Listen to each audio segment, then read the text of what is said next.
देखिए ये ज्योमेट्री का क्वेश्चन है।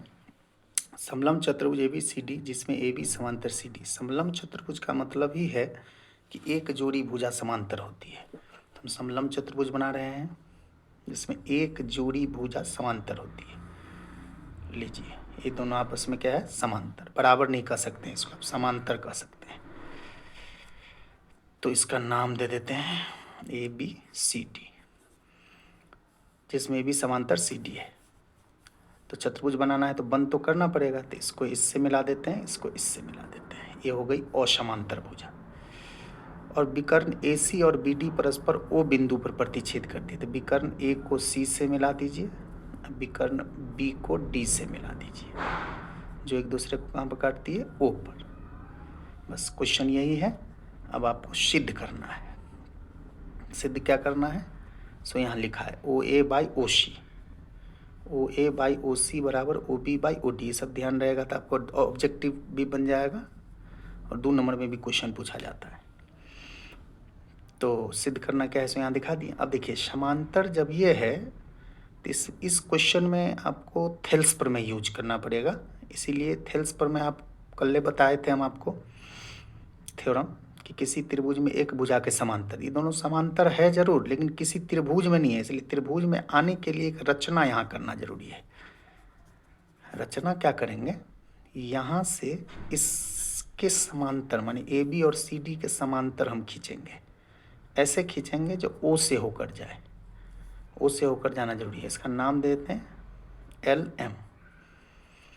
यहाँ तक भी खींच सकते हैं, पूरा भी खींच सकते हैं। तो LM समांतर आप खींचें AB और CD। AB के समांतर कहिएगा तो CD के हो जाएगा, कहे कि ये दोनों तो समांतर है ही। तो लिख देते हैं LM समानांतर AB समानांतर CD खींचा।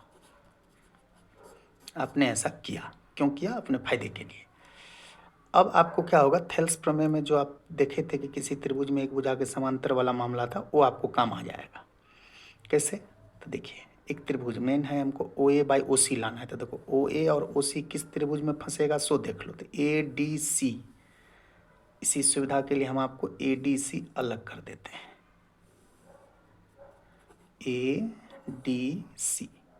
ADC अलग कर दिए। इसमें यहाँ L है, देख रहे हैं, AC में ऐसे ऐसे गया है, ऐसे ऐसे गया है ना M तक, यहाँ पर O है। अब तो आप इन दोनों को समांतर कह सकते हैं, CD समांतर LM। तो CD समांतर LM कहिएगा तो आराम से आप इसमें OA बाई OC बराबर AL बाई LD लिख सकते हैं, क्योंकि अब थेल्स प्रमेय तो लागू होगा। इसलिए अब चल रहे हैं यहाँ ट्रायंगल ADC में। किसके समांतर है देख लीजिए, LO समांतर DC, LO समानांतर DC है।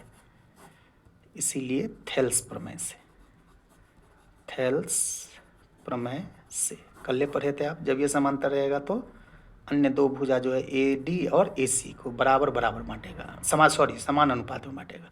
तो इसका अनुपात और इसका अनुपात क्या होगा, बराबर। तो लिख देते हैं AL बाई DL बराबर OA बाई OC।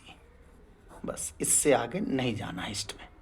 देखो अगर ये रचना नहीं करता है जो व्यक्ति, उसी को प्रॉब्लम होता है। रचना अगर दिमाग में रहता है तो क्वेश्चन कोई नहीं भूलता है। रचना किया तो रचना करने वक्त में जरूर दिमाग में आता होगा कि हम थेल्स प्रमेय यूज करेंगे। जिसके दिमाग में रचना नहीं रहेगा वो क्वेश्चन नहीं बना पाएगा।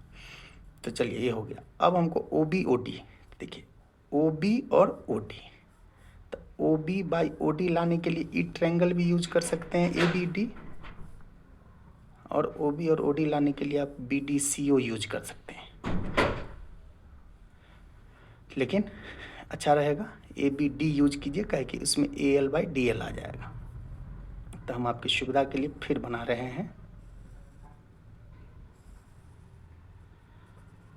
BA और यहाँ क्या लिख दे D, और यहाँ से देखिए ऐसे फिर आपका ये जो आप देख रहे हैं M तक गया हुआ है, यहाँ O है, यहाँ क्या है A है, ये क्या है, समांतर है।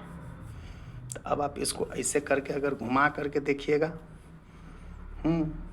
ऐसे, तो एकदम स्पष्ट बुझा रहा है ना समांतर है। तो इतना बाई इतना इक्वल टू इतना बाई इतना ले लीजिए, या नहीं तो सीधे रहने दीजिए, समझ में आ ही जाएगा।